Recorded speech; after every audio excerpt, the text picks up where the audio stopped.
महिलाएं अगर राजनीति में आ रही है, आपके पास एडवोकेसी भी है, तो फैमिली से प्रभावित होती है फैमिली मैम, को। किसी को प्रभावित करने के लिए मैंने ये राह नहीं चुनी। हम राजनीति को नहीं चुनते, राजनीति आपको चुनती है। मध्य प्रदेश पिछले कई सालों से रेप के मामले में नंबर 1 बना हुआ है। मध्य प्रदेश पूरे देश में वो पहला राज्य था जहाँ पर 12 साल से छोटी उम्र की बच्चियों के साथ अगर गैंगरेप होता है तो फांसी की सज़ा जहाँ लागू। रिपोर्ट ज़्यादा होती है, अब एफआईआर ज़्यादा होती हैं, इसलिए ज़्यादा पता चलता है। आप भी वही बात कह रही हैं, तो मतलब उस समय से अब तक कोई भी अंतर नहीं आया, कोई बदलाव नहीं आया इसमें। हमारा उद्देश्य है कि हमको एक ऐसा समाज निर्माण करना है कि ये घटित ही ना हो। हमें क्योर से ज़्यादा प्रिवेंशन पे अब काम करना है और सरकार उसके लिए भी कई ऐतिहासिक फैसले ले रही है। महिला संगठन बीजेपी का किस तरह से एक्शन में आता है, क्या काम, क्या दायरा होता है उनका उसके लिए? महिला संगठन तो आगे आएगा ही आएगा, पर पूर्ण रूप से पूरा संगठन उस महिला के साथ है। क्या 2029 में 1 नेशन 1 इलेक्शन हम देख पाएंगे? मोदी है तो मुमकिन है। बीजेपी अब ज्यादा हिंदुत्व वाली राजनीति कर रही है क्या? सनातनी का मतलब ये नहीं कि हम सिर्फ एक धर्म के फेवर में हैं और दूसरे धर्म के खिलाफ हैं। दूसरे धर्म के लोग राम को नहीं मानते, तो उस धर्म के लोगों का भी विकास हो रहा है ना मैम। हर बात को बीजेपी एक इवेंट बना देती है, बहुत इवेंट करती है बीजेपी। इवेंट नहीं है मैम, ये जरूरी जानकारी है जो पहुंचना जरूरी है। घर में घंटी बजाएं मंदिर में, और वही जब जोर से मंदिरों की ढोल नगाड़े के साथ आरती करते हैं, दोनों में फर्क है मैम। नमस्कार, मैं हूं संगीता श्रीवास्तव, आपकी होस्ट और दोस्त, एक नए मेहमान के साथ एक नए एपिसोड में सभी दर्शकों का बहुत बहुत स्वागत है।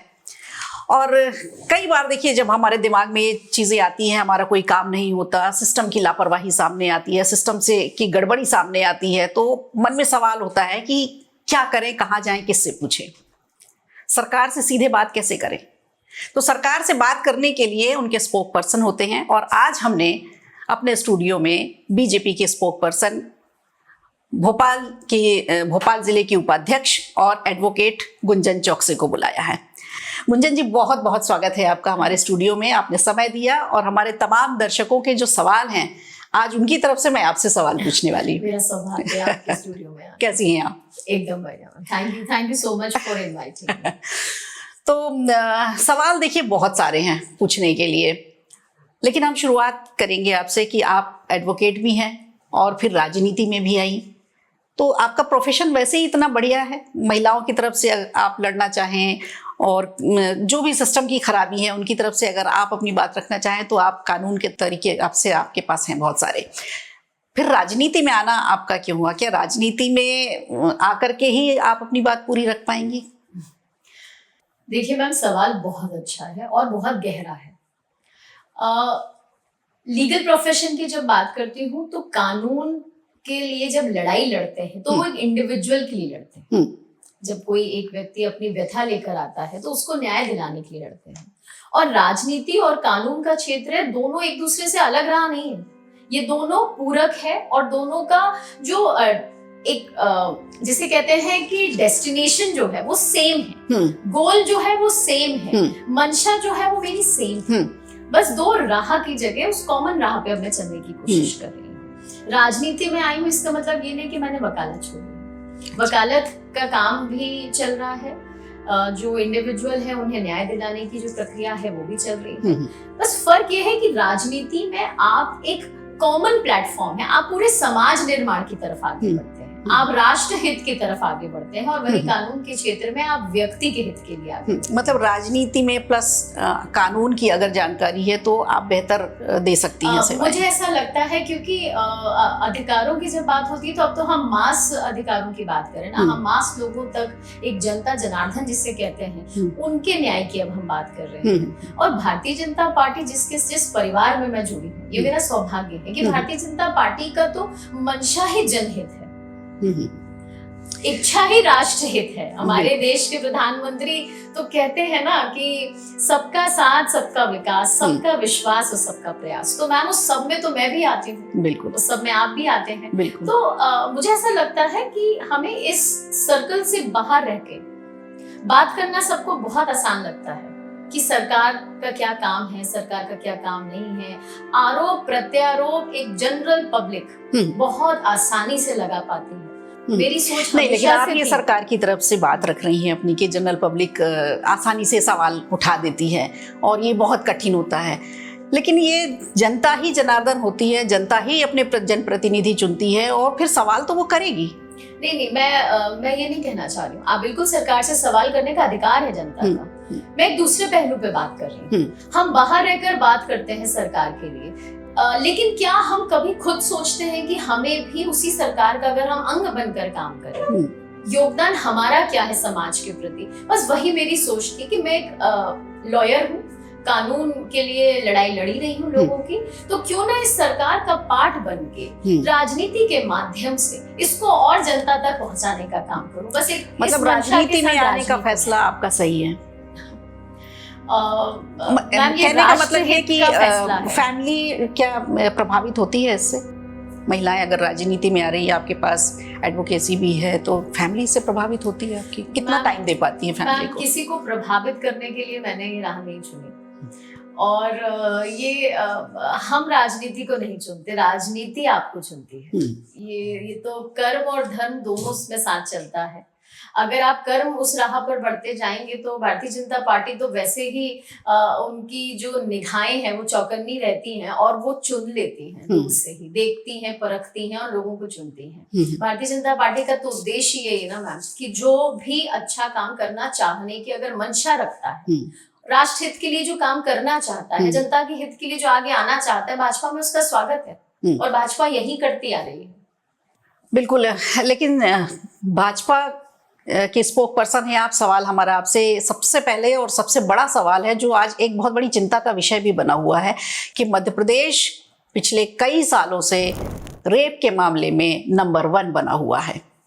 और पिछले 2024 के मुकाबले, पुलिस डिपार्टमेंट का ये आंकड़ा मैं आपको बता रही हूँ, 24 के मुकाबले 25 में 20% तक इसमें उछाल आया है, बढ़ोतरी हुई है 20% तक। तो ये तो बिल्कुल भी जायज़ बात नहीं है, ये तो बहुत गलत बात है। और सरकार इस पर बजाय कम करने के, इस पर आंकड़े बढ़ते जा रहे हैं, ये सबसे बड़ी चिंता का विषय है। तो आप चूंकि नुमाइंदे के तौर पर है हमारे साथ में आज, तो मैं अपने दर्शकों की तरफ से जानना चाहूंगी कि आखिर इस पे क्यों बढ़ोतरी हो रही है बजाय कम होने के?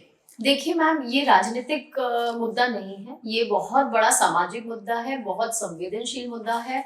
और जेन्युइनली ऐसा नहीं कि मैं किसी सरकार की स्पोक्स पर्सन हूँ या उस भारतीय जनता पार्टी की कार्यकर्ता हूँ, उस नाते नहीं, मैं एक महिला भी हूँ, बच्चों की माँ भी हूँ, उस सामाजिक नाते से भी ये मुद्दा बहुत गंभीर है और दुखद भी है। जिस तरह आपने कहा कि आंकड़े बढ़ रहे हैं, इससे भाजपा का, कांग्रेस का या किसी और अन्य दल का लेना देना नहीं है, इससे क्षेत्र का लेना देना नहीं है, ये सामाजिक मुद्दा है और हमें पूरे समाज को एकजुटता के साथ इसे डील करना पड़ेगा।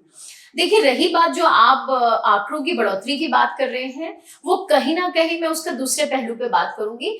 अब रिपोर्टिंग ज्यादा होने लगी है। अब जो FIR है वो तत्काल रूप से करने के दिशा निर्देश है। सरकार ने 24 आवर्स के अंदर ये दिशा निर्देश दिए गए हैं कि FIR की जाए। पहले 6 घंटे में अगर कोई गंभीर अपराध किसी महिला के साथ या बच्ची के साथ घटित होता है तो उसकी तत्काल रूप से FIR हो। मध्य प्रदेश पूरे देश में वो पहला राज्य था जहां पर 12 साल से छोटी उम्र की बच्चियों के साथ अगर गैंगरेप होता है तो फांसी की सजा जहां लागू हुई थी। मतलब मैं आपको उसका कानूनी पहल बता रही हूँ। मध्य प्रदेश वो राज्य है जहां पर कोई गंभीर अपराध हुआ है महिलाओं के साथ या बच्चियों के साथ तो SIT गठित होती है, दिशा निर्देश दिए जाते हैं, फास्ट ट्रैक कोर्ट्स में उस मैटर को जल्द से जल्द सॉल्व किया जाए। तो जो आंकड़ों में बढ़ोतरी आपको दिख रही है, क्राइम में बढ़ोतरी हुई है मैम, वो एक अलग चीज है, लेकिन उसकी रजिस्ट्रेशन में क्योंकि अब ज्यादा तत्परता से होने लगे, कहीं ना कहीं प्रशासन को स्ट्रिक्ट गाइडलाइंस है कि आपको तत्काल रूप से उसको रजिस्टर करना पड़ेगा, इसलिए आंकड़े हमें बढ़े हुए दिखते हैं। पर ये गंभीर मुद्दा है, सरकार को भी इसमें और सख्ती से आगे आना पड़ेगा, हम समाज के लोगों को भी आना पड़ेगा, माता पिता को आना पड़ेगा। संस्कार घरों से शुरू होते हैं, घर से लेके स्कूल, कॉलेज, प्रोफेशनल दुनिया, आपके हर एक क्षेत्र में अब हम सबको विजिलेंट होना पड़ेगा। अगर हम कहीं देख रहे हैं अन्याय हो रहा है तो हमको बोलना पड़ेगा।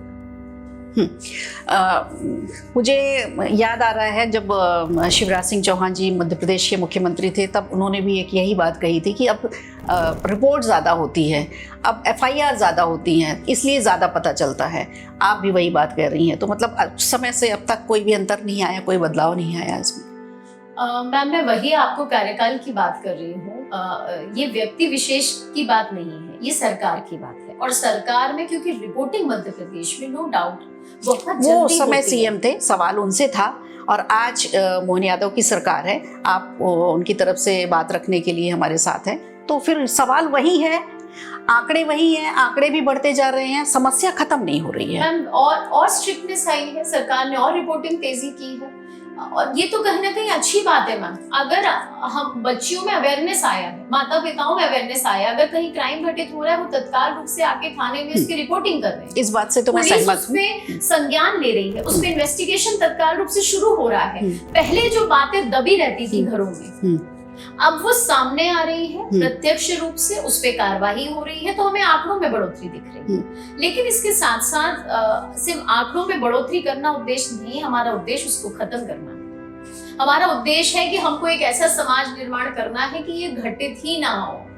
हमें क्योर से ज्यादा प्रिवेंशन पे अब काम करना है, और सरकार उसके लिए भी कई ऐतिहासिक फैसले ले रही है। अवेयरनेस कैंपेन्स चल रहे हैं। अभी आप देखिए प्रशासन, पुलिस का कितना अच्छा एक साइबर का अवेयरनेस कैंपेन चल रहा है कि साइबर क्राइम से अपने आप को कैसे बचाया जाए। हर थाने में, हर टीआई, एसपी लेवल, हर ऑफिसर इस समय एक छोटे छोटे वीडियोस बना के अवेयरनेस का प्रोग्राम चला रहे हैं। बिल्कुल, तो वही मैं कह रही हूँ कि देखिए, सुनने में सब कुछ बहुत अच्छा लगता है, लेकिन जब हकीकत हम जमीनी स्तर पर देखते हैं तो बहुत सारी महिलाएं ऐसी हैं, बहुत सारी बच्चियां ऐसी हैं जो बहुत सारी समस्याओं से ऐसी जूझ रही हैं, और वो हम इसलिए भी बता पा रहे हैं, इसलिए भी हम देख पा रहे हैं क्योंकि सोशल मीडिया में, जैसे आप कह रही हैं कि वीडियोस आते हैं, तो सोशल मीडिया में बहुत सारे ऐसे वीडियोस आते हैं, चाहे वो स्कूल की बात हो, चाहे वो आदिवासी छात्रावास की बात हो, महिला थाने की बात हो, बहुत सारी महिलाएं ऐसी, इवन की एडवोकेट भी बहुत सारी महिलाएं ऐसी हैं जो खुद परेशान होती हैं।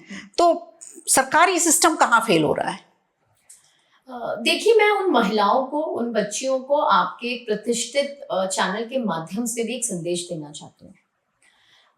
सिस्टम फेलियर नहीं है ये। अगर आपको एक जगह से सल्यूशन नहीं मिल रहा है, आप दूसरी जगह जरूर बात करिए। अगर पुलिस आपकी एफआईआर नहीं कर रही है, आप कोर्ट में आवेदन दीजिए। कोर्ट का भी प्रावधान है कि अगर पुलिस एक्शन नहीं ले रही है आपकी कंप्लेंट पे, तो आप कोर्ट के माध्यम से पुलिस को भी नोटिस भिजवा सकते हैं।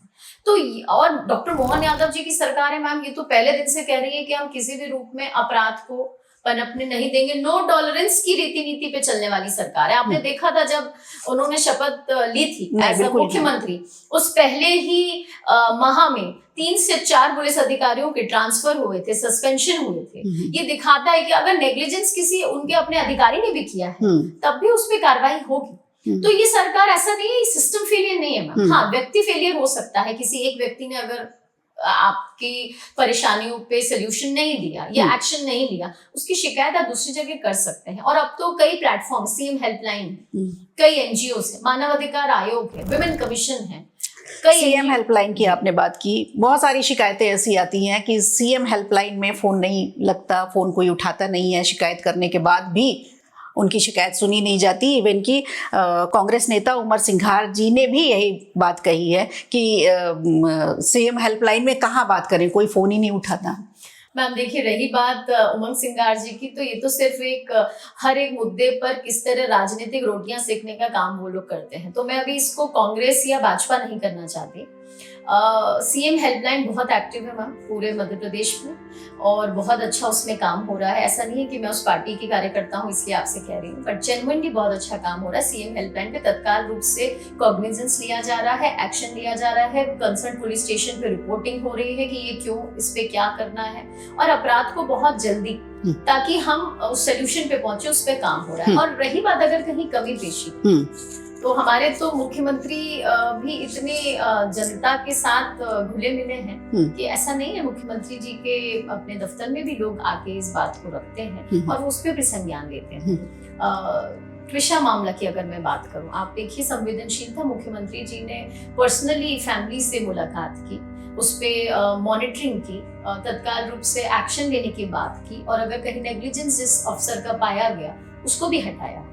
तो ये वो सरकार है जो संवेदनशीलता से काम कर रही है, कि सरकार का पहलू है। हमारा तो संगठन भी इतना स्ट्रांग है। अभी श्री हेमंत खंडेलवाल जी प्रदेश अध्यक्ष, वो उन्होंने बहुत स्ट्रिक्टनेस से अपने सभी कार्यकर्ताओं को बोल रखा है कि संगठन मजबूत तब होगा जब वहाँ की जनता मजबूत होगी, और जनता की परेशानियों के लिए संगठन भी सुनता है। हाँ बिल्कुल, मैं संगठन की आपने बात की है तो मेरे भी दिमाग में एक सवाल आया कि आपसे पूछूं कि जब भी अमानवीय कोई खबर ऐसी समझ में आती है, सुनाई पड़ती है, खास करके महिलाओं के साथ में, तो महिला संगठन बीजेपी का किस तरह से एक्शन में आता है? क्या काम, क्या दायरा होता है उनका उसके लिए? मैम देखिए, ये कोई जेंडर स्पेसिफिक नहीं है। महिला मोर्चा है, महिला मोर्चा अपना बहुत अच्छा काम कर रहा है। महिलाओं को सशक्त करने के लिए, उन्हें समृद्ध बनाने के लिए, उनको सामूहिकता से आगे बढ़ाने के लिए बहुत अच्छा काम कर रहा है, पूरे प्रदेश में अच्छा काम कर रहा है। लेकिन जब परेशानी की आपने बात बोली कि कोई महिला को परेशानी है तो महिला संगठन क्या करेगा? महिला संगठन तो आगे आएगा ही आएगा, पर पूर्ण रूप से पूरा संगठन उस महिला के साथ है। अभी जो नई पहल शुरू हुई है, आपने देखा पहले भी चलता था, अभी फिर से हेमंत जी के कार्यकाल में फिर शुरू किया गया सहयोग सेल के माध्यम से। अब पूरे मंडे टू सैटरडे तक कार्यालय में एक मंत्री विभाग का वो मौजूद रहते हैं, साथ में संगठन के जितने पदाधिकारी हैं वो मौजूद होते हैं। डे वाइज सबको डिवाइड कर रखा है, एक चार्ट आता है कि आज दफ्तर में, कार्यालय में बीजेपी के ये व्यक्ति, ये मंत्री, ये पदाधिकारी वहां उपस्थित रहेंगे, जिसको जो परेशानी वो वहां पहुंचता है। तो ये आप प्लेटफॉर्म किस पार्टी में मिला है या किस प्रदेश में है कि आपके लिए उपस्थित पदाधिकारी, प्रतिनिधि एक कार्यालय में है जो आपकी परेशानी सुनने के लिए है, आपकी चिट्ठियां लेने के लिए, उस पर तत्काल सोल्यूशन देने के लिए। तो मंशा जो विजन है हमारा वो यही है कि अगर जनता ने हमें प्रतिनिधि बनाकर अगर भारतीय जनता पार्टी के लोगों को बनाया है और भेजा है, तो प्रतिनिधि अपना पूरा काम ईमानदारी से करने का प्रयास कर रहे हैं। यूसीसी क्या लग रहा है आपको? यूसीसी यूनिफॉर्म सिविल कोड की बात करता है मैम। ये पूरे जनता जनार्दन को एक कानून में पिरोने की बात कर रहा है। ये धर्म को लेकर नहीं है, ये किसी एक विशेष धर्म के खिलाफ भी नहीं है। ये बस एक छोटी सी पहल है कि विवाह संबंधित, संपत्ति संबंधित, तलाक संबंधित जितने अलग अलग कानून थे अलग अलग धर्मों को लेकर, उसको एक किया जाए, ताकि कोई भी महिला हो या कोई भी परिवार का व्यक्ति हो, उसे उस कानून के दायरे में एक साथ रखा जाए, उसके साथ किसी भी रूप में अन्याय ना हो। छोटा सा उदाहरण, ट्रिपल तलाक जैसा जो मुद्दा चला, उसको भारतीय जनता पार्टी में हमारे देश के यशस्वी प्रधानमंत्री श्री नरेंद्र मोदी जी के नेतृत्व में एक मुहिम की तरह आगे लेके गए और ट्रिपल तलाक जैसे मुद्दे को खत्म किया। तो आज मुस्लिम महिलाओं को उनका अधिकार दिलाने के लिए भी भारतीय जनता पार्टी ने काम किया है। और वैसे ही यूसीसी है, कई ऐसे धर्म रिलेटेड कानून हैं जो महिलाओं के खिलाफ है आज भी, उस पर भी एक निष्पक्ष तरीके से एक अच्छा कानून अगर आपकी प्रदेश की जनता को मिलेगा तो मुख्यमंत्री जी की जो मंशा है वो उस मंशा को पूरा करने के लिए वो उसी राह पर है। एक तबका है जो विरोध कर रहा है, विपक्ष भी विरोध कर रहा है इसे लेकर के। मैम विपक्ष की जब बात करते हैं तो विपक्ष का काम ही तुष्टीकरण है। उनके लिए सिर्फ कुर्सी, सत्ता का जो मोह है, उसके लिए वो जनता के खिलाफ भी जाने को तैयार है। मेरा सवाल है उनसे कि ये विरोध क्यों? क्या ये कोई धर्म के खिलाफ वाला कानून नहीं है? मैं एक कानूनी रूप से भी बात रख सकती हूँ। यूनिफॉर्म सिविल कोड की एक आम जनता को भी अगर समझने के लिए कोई गलत बात नहीं, चाहे हिंदू हो, मुसलमान हो, सिख हो, जैन हो, जिस भी धर्म के हो, अगर आपको एक ही कानून आपके लिए लागू होगा तो आपकी बढ़ोतरी और आपके लिए अच्छी बात है ना। इसका विरोध जो कर रहे हैं उनका चरित्र इसी चीज से चरितार्थ हो रहा है, उनकी विचारधारा इसी से चरितार्थ हो रही है कि सिर्फ राजनीति करने के लिए वो जनता के हित को भी नहीं देख रहे हैं। और रही बात एक दूसरे तबके की जो आप कर रहे हैं, उन तक भी एक संदेश देना चाहती हूँ कि ये किसी भी धर्म के खिलाफ नहीं है। ये सिर्फ एक समान कानून है जो समान तरीके से सब पे लागू होना है। मॉनसून सत्र में राष्ट्रीय पटल पर अगर हम बात करें तो वन नेशन वन इलेक्शन की भी बात हो रही है इस बार बहुत तेजी से, और सुनने में आ रहा है कि पूरी तैयारी हो रही है उसकी। क्या 2029 में वन नेशन वन इलेक्शन हम देख पाएंगे? मोदी है तो मुमकिन है, मैं इसी टैगलाइन के साथ आगे बढ़ूंगी। मोदी जी सब कुछ मुमकिन कराते हैं जो जनता के हित की चीजें हैं। विकसित राष्ट्र 2047 का संकल्प लिए हैं, राम राज की परिकल्पना हम सब ने की है। तो जिस देश में संकल्पना ऐसी हो, परिकल्पना ऐसी हो, उस देश के हित के लिए बिल्कुल लागू होगा और one nation one election Bharat को और मजबूत बनाएगा विश्व पटल पर। वैसे ही हमने देखा मोदी जी के कार्यकाल में 2014 से आज जिस तरह भारत एक ऊंचाई की तरफ बढ़ा है और पूरे विश्व पटल पे आप देख रहे हैं मोदी जी के नाम का जो डंका बजता है। आप विदेशों में जाते हैं वहां भी सिर्फ मोदी में जो लहर है वो दिखाती है कि ये one nation one election Bharat को और मजबूती देगा और इसके लिए पूर्ण रूप से संकल्पित है सरकार, उसमें भी आगे बढ़ेगी। तो आपसे ये एक और सवाल मेरा ये है कि बीजेपी अब ज्यादा हिंदुत्व वाली राजनीति कर रही है क्या? मैम देखिए, हिंदुत्व क्या है पहले तो हमें ये समझना पड़ेगा। हिंदुत्व कोई हिंदू धर्म थोड़ी नहीं है। हिंदुत्व एक बहुत व्यापक स्तर पर समाज निर्माण का काम कर रहा है। हम जिसे सनातनी कहते हैं, सनातनी का मतलब ये नहीं कि हम सिर्फ एक धर्म के फेवर में हैं और दूसरे धर्म के खिलाफ है। सनातनी का मतलब ये होता है कि हम हर उस वर्ग के कल्याण की बात कर रहे हैं। आप देखिए, सनातनी लोग तो राम का भी नाम लेते हैं, प्रभु श्री राम को भी मानते हैं, दूसरे धर्मों को भी मानते हैं और सनातनी सिर्फ एकता की बात करते हैं। लेकिन दूसरे धर्म के लोग राम को नहीं मानते, की बात करते हैं। दूसरे धर्म के लोग राम को नहीं मानते, तो उस धर्म के लोगों का भी विकास हो रहा है ना मैम। ये भारत देश है, यहाँ जो पॉलिसीज चल रही हैं, चाहे आवास योजना की बात कर ले, पीएम आवास योजना, या मैं अगर मध्य प्रदेश में लाडली बहना योजना की बात कर लूं, मैं उज्ज्वला योजना की बात कर लूं, मैं जितनी भी योजनाओं की अगर हम आपको बात करें, क्या वो योजना बांट कर मिली है क्या? कि सिर्फ हिंदुओं के लिए है और दूसरे धर्मों के लिए नहीं है? नहीं है मैम। 70% आंकड़ा आपको बता रहे हैं दूसरे धर्मों के लोगों पे ज्यादा लागू हो रही है, वो उसका ज्यादा बेनिफिट्स दे रहे हैं और मंशा भी सरकार की यही है। ये धर्मों में नहीं बटी है सरकार। ये विपक्ष ने सिर्फ एक आरोप लगाती है, लेकिन सरकार की जितनी पॉलिसीज हैं वो हर धर्म पे लागू है ना, वहां की महिलाओं पे भी लागू है, वो इसके बेनिफिट्स उठा रही हैं। तो कहां से इसे हिंदू की बात हो गई? हिंदुत्व की बात मैं मान सकती हूँ क्योंकि हिंदुत्व का दायरा बहुत बड़ा है, हमें इसे समझना पड़ेगा। हिंदुत्व के दायरे में एकता अखंडता आती है, हिंदुत्व के दायरे में परिवार की एकता आती है, हिंदुत्व के दायरे में सभी धर्मों की एकता आती है, हिंदुत्व के दायरे में एक दूसरे के धर्म की इज्जत करना आती है, फ्रीडम आती है। और हमारा देश तो हम सबको फ्रीडम दे रहे हैं ना, बोलने का फ्रीडम है, अपनी रिलीजन प्रैक्टिस करने का फ्रीडम है, खुलकर जीने का फ्रीडम है सबको। तो कहाँ हमने ये बोला कि सिर्फ हम हिंदू के लिए काम कर रहे हैं? हाँ, हम हिंदू के खिलाफ जो एक प्रोपेगेंडा विपक्ष ने चलाया है उसके हम खिलाफ जरूर हैं। आज का हिंदू अब एकजुट है। ये मैं भी एक बहुत बड़ी सनातनी हूँ इसलिए कह रही हूँ, आज का हिंदू अब एकजुट है। पहले हिंदू को जो तोड़ने का एक प्रोपेगेंडा चलाया गया था विपक्ष द्वारा, मैं विपक्ष कह रही हूँ मैम, कोई और रिलीजन नहीं कह रही, क्योंकि रिलीजन का कोई आपसी लड़ाई है ही नहीं। ये सिर्फ एक राजनीतिक लड़ाई थी जिसको उन्होंने एक टूल की तरह इस्तेमाल किया और हिंदू पे टारगेट किया। लेकिन अब हिंदू एक है और अब हिंदू जानता है हिंदू को क्या करना है। गृह मंत्री अमित शाह जी ने मध्य प्रदेश से नक्सलियों को खत्म कर दिया, नक्सलवाद को। अब उन्होंने एक नया मिशन उठाया है अवैध घुसपैठियों को लेकर के। ठीक है, जो राज्य ऐसे हैं जो सीमा से जुड़े हुए हैं, वहाँ पर बहुत सीमा पार से लोगों का आना जाना रहा और हमने बंगाल चुनाव में उसका वो भी देखा, हाश्र भी देखा क्या हुआ। लेकिन हम चूंकि मध्य भारत में हैं, मध्य प्रदेश में रहते हैं, बीच में हैं बिल्कुल, क्या यहाँ पर घुसपैठियों के बारे में मोहन सरकार कुछ कर रही है? क्योंकि यहाँ पर भी ऐसा समझ में आता है, बहुत सारी रिपोर्ट्स ऐसी आती हैं कि बहुत सारे बाहरी लोग यहाँ पर छुपे हुए हैं। तो इनको लेकर के बीजेपी की मध्य प्रदेश सरकार क्या कर रही है? मैम, एसआईआर की जो मुहिम है ये मध्य प्रदेश में बहुत स्ट्रांगली चली है और एसआईआर की मुहिम का पर्पस यही था कि घुसपैठियों को बाहर खदेड़ना है। जो वैध तरीके से आपके अपने सिटीजन हैं वो इस देश में रह सकते हैं, जो आपके अपने प्रदेशवासी हैं उस प्रदेश में रह सकते हैं, लेकिन जो अवैध तरीके से रह रहे हैं उन्हें बाहर निकालने का काम भी मोहन सरकार भी कर रही है, मोदी सरकार भी कर रही है। डॉक्टर मोहन यादव जी की सरकार केंद्र के हर उस पथ पर उनका साथ और समर्थन दे रही है जो जरूरी है। और घुसपैठियों को तो रहने का कोई अधिकार भी नहीं है, इसलिए घुसपैठियों को निकालने के लिए भी काम हो रहा है। दतिया का उपचुनाव बहुत ज्यादा घमासान मचा हुआ है उसमें, और दतिया से लेके दिल्ली तक का दंगल देखने को मिल रहा है इसमें।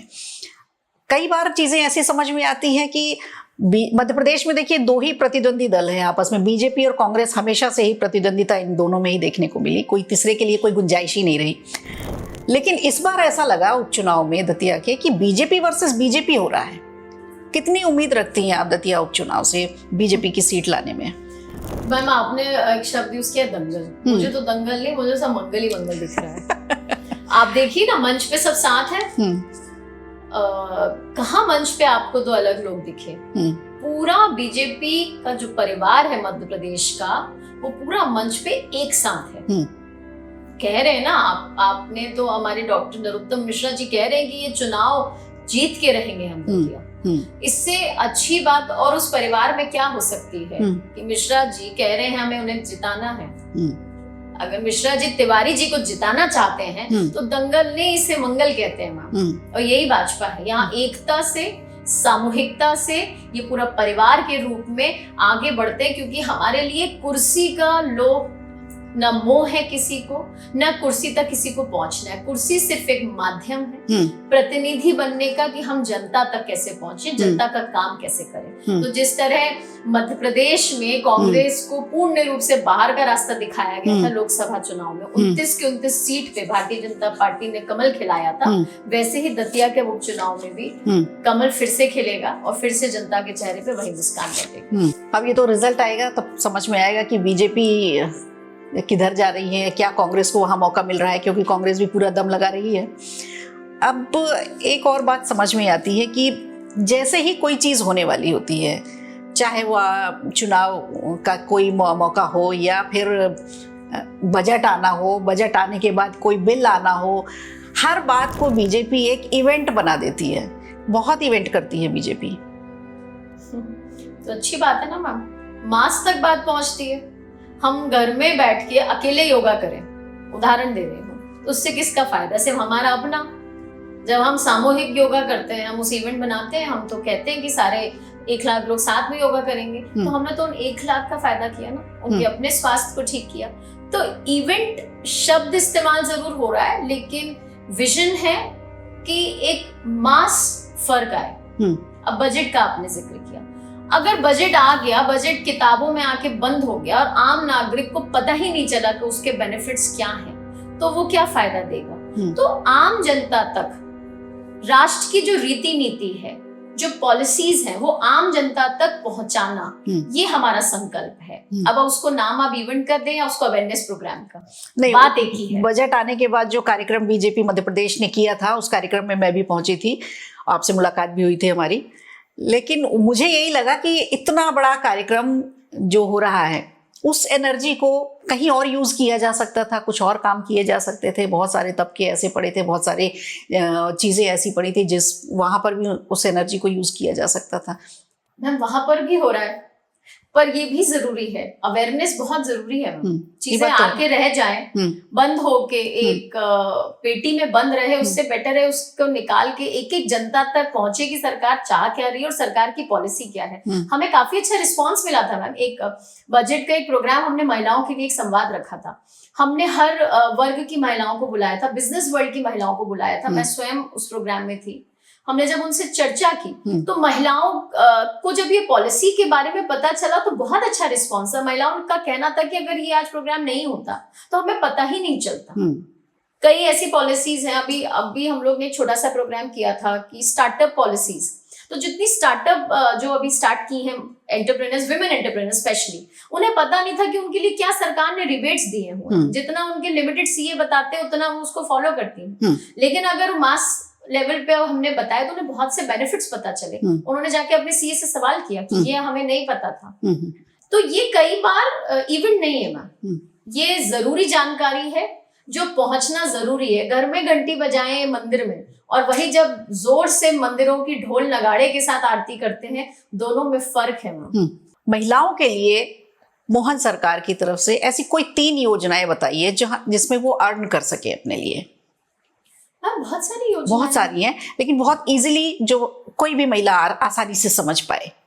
देखिए स्टार्टअप्स हमारे यहाँ बहुत अच्छे हैं। स्टार्टअप इंडिया में काम किया। अभी डॉक्टर मोहन यादव जी ने एक नया कॉन्सेप्ट लेकर आए थे, रीजनल इंडस्ट्री कॉन्क्लेव। अब उन्होंने क्या किया है, पहले जब ये कॉन्क्लेव हुआ करते थे मैम तो प्रमुख शहरों में होते थे, अब उन्होंने इसको रीजनल लेवल पे किया।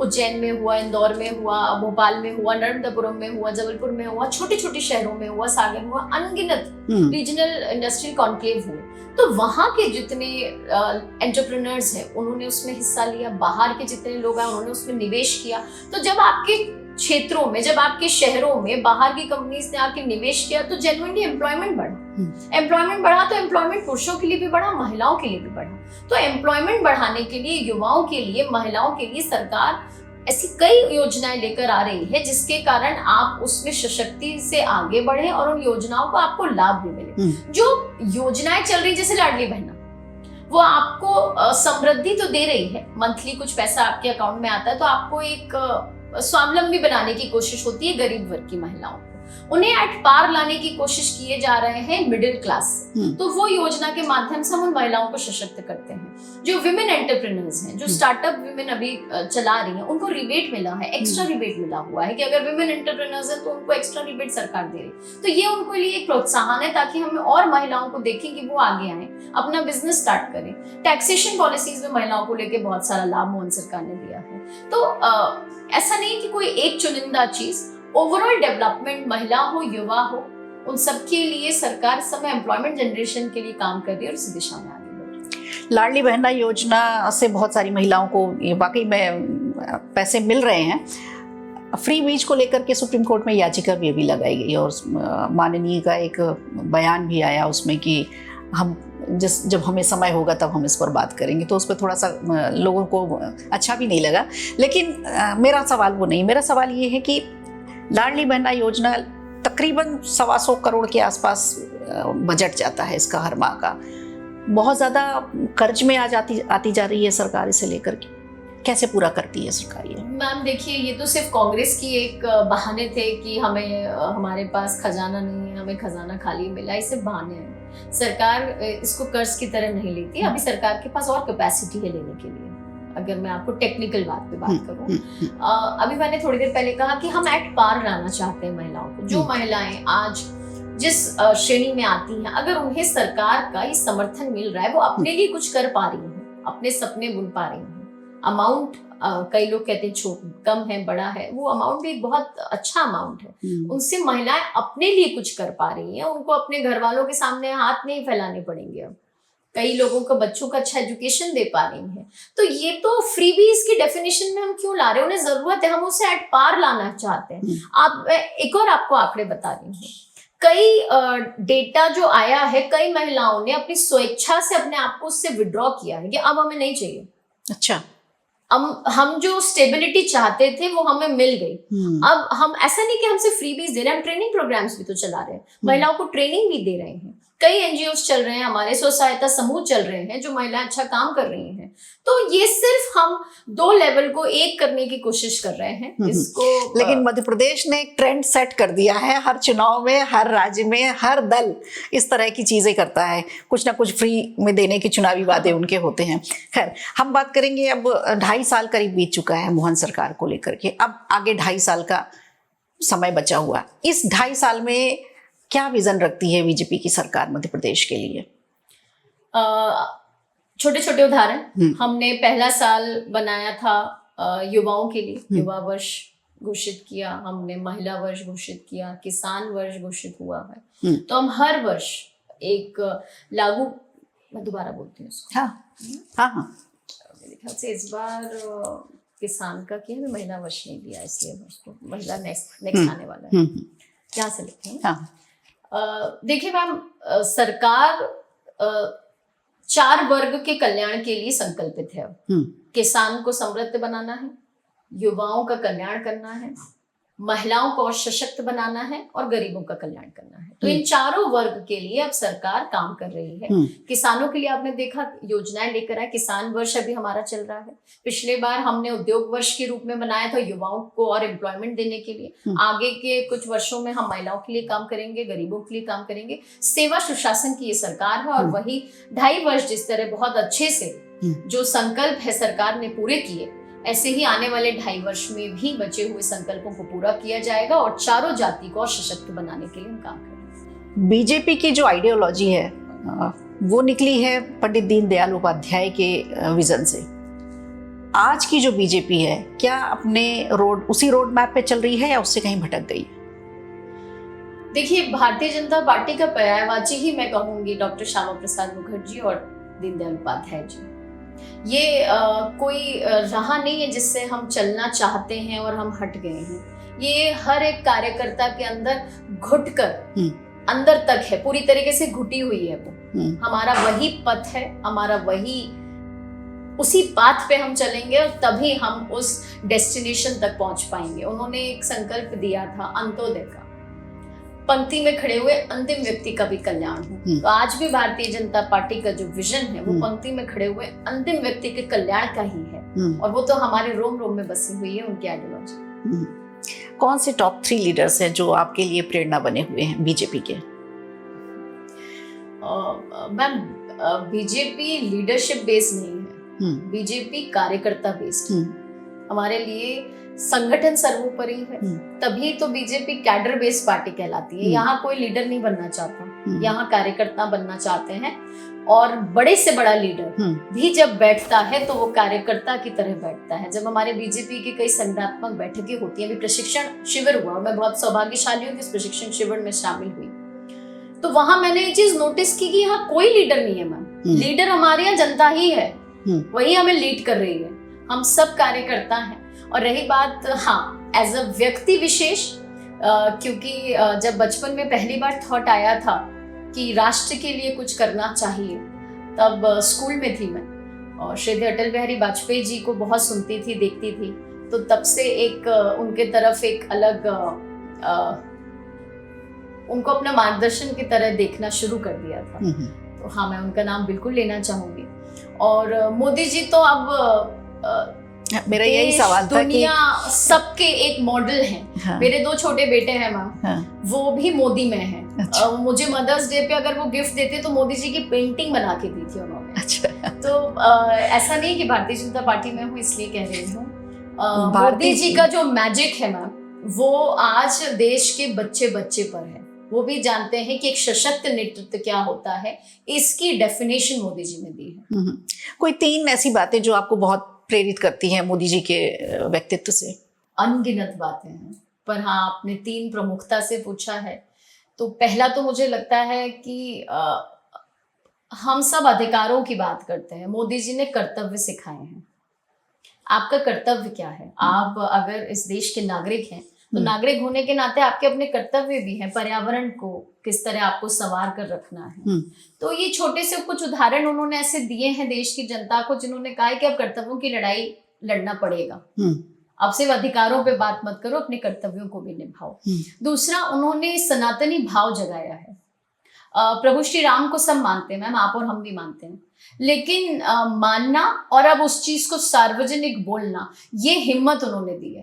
अब हिंदू बोलने लगा है, पहले चुप था, घर में शांत था, अब हिंदू बाहर आकर खुलकर बोलता है। अब नगाड़ों के साथ रोड पर भी बोलता है। जय श्री राम के जो नारे अब देश में लग रहे हैं, पहले भी लगते थे, लेकिन उन्होंने ये सनातन का जो डंका बजाया है मैम, और पूरे दुनिया में ये बहुत प्रभावशाली है। अब आप देखिए, विदेश से लोग आते हैं तो मत्था टेक के जाते हैं मंदिरों में हमारे। तो हमारे भारत की जो तीसरी बात है, संस्कृति, हमारे भारत का जो धरोहर है, हमारे भारत का जो इतिहास है, जो हमारे अपने संस्कार हैं, चाहे वो हिंदी भाषा हो, चाहे हमारे अपने कोई भी भाषा मैम, अपनी अपनी जो सबकी मातृभाषा है, उस मातृभाषा पे आपको प्राउड फील हो, ये एक ऐसी लहर उन्होंने दी है देश में। तो हमें हमारी वापस संस्कृति से जोड़ने का काम मोदी जी ने किया है। प्रधानमंत्री नरेंद्र मोदी जी की अगर अलमीरा ओपन करी जाए, खोली जाए, तो ऐसी कौन सी 3 चीजें हैं जो उसमें जरूर मिलेंगी? मैम, मुझे ऐसा लगता है कि गीता जरूर होगी। जिस तरह वो सनातन धर्म को जन जन तक पहुंचाने का उन्होंने एक मजबूती से काम किया है, तो हमारे सनातन धर्म से जुड़े ग्रंथ जरूर वहां होंगे। मुझे ऐसा लगता है कि एक डायरी होगी उनके एक सुंदर पेन के साथ, जहां उन्होंने एक पूरा रोड मैप बना रखा होगा विकसित राष्ट्र 2047 तक पहुंचने का, कि कैसे भारत को सर्वश्रेष्ठ देश बनाया जाए पूरे विश्व में। इसका उनका एक विजन प्लान जरूर होगा, क्योंकि वो मोदी जी हैं, उनके डिसिप्लिन के आगे तो पूरी दुनिया नतमस्तक है। तो वो एक रोड मैप वाली विजन की डायरी जरूर होगी। और तीसरा, मुझे लगता है कि अखंड भारत की तस्वीर जरूर होगी। क्योंकि इस भारत को वो टूटता हुआ नहीं, इस भारत को वो एक देखना चाहते हैं, एकता और अखंडता के इस भारत की तस्वीर जरूर। अब मोहन यादव का व्यक्तित्व बहुत करीब से आप देखते होंगे, मिलना जुलना अक्सर होता है आपका। कौन सी 3 ऐसी बातें हैं, 3 या 4-5 जो भी आप बताना चाहें, जो प्रेरणादायी हैं, जो प्रेरक बन सकती हैं लोगों के लिए? मतलब वो मध्य प्रदेश का क्या विजन लेकर के चल रहे हैं, जैसे हमने आपसे बात की, लेकिन उनके व्यक्तित्व में खास बात क्या है? मैम देखिए, डॉक्टर मोहन यादव जी की पर्सनालिटी बहुत वर्सेटाइल है। उनका अगर आप एजुकेशनल बैकग्राउंड देखेंगे तो कई फील्ड में उन्होंने स्नातक पाई है, तो उनका नॉलेज बहुत बड़ा हुआ है, बहुत व्यापक स्तर पर वो जानकारी रखते हैं। तो एक इतना एजुकेटेड व्यक्ति जब मुख्यमंत्री पद पर आते हैं तो वो उस नॉलेज का यूज भी बहुत अच्छा करते हैं। उनकी जो पॉलिसी मेकिंग है वो बहुत अच्छी है, वो उनका जो विजन है वो बहुत सुलझा हुआ विजन है। तो एक तो मुझे ये बहुत अच्छी खासियत लगती है। दूसरा, जिस तरह वो हमारे प्रदेश के इतिहास को वापस लाने की कोशिश कर रहे हैं, जो गौरवशाली इतिहास है। आप देखिए, जितनी कैबिनेट मीटिंग हुई उन्होंने अलग अलग क्षेत्र में रखी ताकि वहां का जो इतिहास है उसको लोगों तक पहुंचाया जाए। तो एक वो हमारे धरोहर, हमारे इतिहास, हमारे सनातन धर्म को जो वापस लाने की कोशिश कर रहे हैं। जब वो मुख्यमंत्री बने थे तो उनके जो 2-3 डिसीजंस थे वो आप देखिए, चाहे वो मांस मच्छी का खुले में बेच पे रोक हो, चाहे लाउड स्पीकर्स का रोक हो, चाहे ऐसे कई अनगिनत अच्छे उन्होंने डिसीजंस लिए थे, या जो धर्म नगरियां हैं वहां से शराब के जो ठेके बंद कराने का उनका निर्णय था। तो वो सनातन धर्म को, इतिहास को, धरोहर को जो एक साथ मिलाकर काम कर रहे हैं वो बहुत अच्छा। और तीसरा, जो विकास के लिए उनका एक विजन लेकर आए। Modi ji make in India की बात करते हैं तो मोहन जी मेक इन मध्य प्रदेश की बात करते हैं। अब एमपी में कई ऐसी योजनाएं लेकर आ रहे हैं कि हम मध्य प्रदेश में सामान बनाएंगे। जैसे रेल कोच यूनिट है उमरिया में, तो वो भी एक बड़ा ऐतिहासिक है। और जिस तरह मैंने पहले जिक्र किया, रीजनल इंडस्ट्री कॉन्क्लेव, अब हर एक क्षेत्र में वो डेवलपमेंट की बात करते हैं। वो सिर्फ सिटी स्पेसिफिक नहीं हो रहे हैं कि बड़े शहरों में हम डेवलपमेंट की बात करें, हर छोटे से छोटे क्षेत्र में डेवलपमेंट की बात करते हैं। तो ये जो एक बहुत मिला जुला उनकी वर्सेटाइल डेवलपमेंट की बात करते हैं, उनकी जो पर्सनालिटी है वो बहुत अच्छी है। और जो निर्भीकता है उनकी डिसीजन लेने की कि यहाँ गलत किया, वो अफसर की आज ही सस्पेंशन, तो ये निर्भीकता बहुत प्रभावशाली है। मोहन सरकार में बहुत सारी योजनाएं हैं, लेकिन कोई अगर अपना उद्योग शुरू करना चाहता है, कम अमाउंट में शुरू करना चाहता है, तो उसके लिए किस तरह की योजनाएं हैं, कैसे शुरू करे वो? मैम, स्टार्टअप इंडिया का कॉन्सेप्ट तो बहुत ज़्यादा प्रमोट किया जा रहा है। आप स्टार्टअप्स को बहुत रिबेट मिलता है, स्टार्टअप्स को सरकार फंड्स बहुत दे रही है, बहुत आगे बढ़ा रही है। एंटरप्रेन्योर्स को, महिला एंटरप्रेन्योर्स को भी आगे बढ़ाने का काम कर रही है। एमएसएमई सेक्टर को बहुत प्रमोशन मिल रहा है। हमारे यहाँ एमएसएमई के जितने पदाधिकारी हैं, मिनिस्टर्स हैं, वो इसको बहुत अच्छा प्रमोट कर रहे हैं। अवेयरनेस प्रोग्राम्स हैं। तो जो इंडस्ट्री कॉन्क्लेव का जो कॉन्सेप्ट भी यही था कि जितने स्टार्टअप्स हैं उनको इन्वाइट किया गया था और उनको कई योजनाएं दी गई थी, कई लाभ दिए गए थे कि अगर वो अच्छा स्टार्टअप है, उनका सेलेक्ट होता है तो उनको फंड्स भी सरकार लगाएगी। तो ये पिछले 2 से 2.5 साल में कई स्टार्टअप्स को फंडिंग भी की गई है, कई एमएसएमई सेक्टर्स में इसको आगे लेके गए हैं। तो बहुत अच्छा डॉक्टर मोहन यादव जी की सरकार प्रमोशन करने का काम कर रही है। चलिए गुंजन जी, बहुत सारी आपसे बातें हुई मध्य प्रदेश की सरकार को लेकर के, मध्य प्रदेश की योजनाओं को लेकर के, और सिस्टम में कहाँ कहाँ कुछ गड़बड़ियाँ लोगों की तरफ से मैंने उस पर भी सवाल किए आपसे। बहुत बढ़िया आपने जवाब दिए और समय निकाला आपने आने के लिए, इसके लिए बहुत बहुत धन्यवाद, क्योंकि आप बहुत व्यस्त भी रहती हैं। नहीं, ये तो मेरा सौभाग्य है मैम कि महिला होते हुए, एक पार्टी की कार्यकर्ता होते हुए, एक एडवोकेट होते हुए आपके प्रतिष्ठित चैनल पर आई हूँ ताकि जनता तक अपने मन की बात पहुंचा पाए। बहुत धन्यवाद वंस अगेन। तो गुंजन चौक से हमारे साथी बीजेपी के स्पोक पर्सन, मध्य प्रदेश के और भोपाल जिले के उपाध्यक्ष, इसके साथ बाय प्रोफेशन एडवोकेट। तो बहुत सारी बातें ऐसी रहीं आज गुंजन चौकसे जी के साथ हमने साझा की, और बहुत सारी जो दुविधाएं थी, बहुत सारे जो भ्रम थे, वो भी सब समाप्त हुए। लेकिन बहुत से सवाल अभी हमारे रह गए हैं जिनके जवाब लेना भी बाकी है। फिर नेक्स्ट एपिसोड में किसी नए मेहमान के साथ आपसे फिर मुलाकात होगी। तब तक के लिए आप हमारे सारा ये एपिसोड देखते रहिएगा, और जो कुछ भी सवाल आपके मन में हो हमें कमेंट करके जरूर बताइएगा। नमस्कार। वीडियो अच्छा लगा हो तो लाइक कीजिए, शेयर कीजिए और कमेंट बॉक्स में हमें जरूर बताइए।